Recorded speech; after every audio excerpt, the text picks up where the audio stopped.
Now sometimes you'll be asked to write the ionic equations, which are basically just showing you which reactants and products actually change during the chemical reaction. So there are anions and cations on both sides of the reaction, the reactants and products that do not actually take part in the reaction, and these are called spectator ions. So everything in the reaction is called a species, and so these species do not take part in the reaction.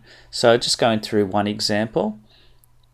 Not a super common question, but if it does occur, this is what you do. You basically take your equation and you break it up into the various ions that would exist. So basically, if it's an aqueous, you know that it's actually dissolved. So you grab these three compounds here and you break them up into these ions. So there's H plus, HCl, Na plus, OH minus, and you look at both sides and you can see that this H plus and this OH minus have disappeared and they've actually turned into H2O, whereas the Na plus and the Cl minus are still floating around in the solution on both sides. So you can get rid of those because they are the spectator ions. So for your ionic equation, you're just left with this.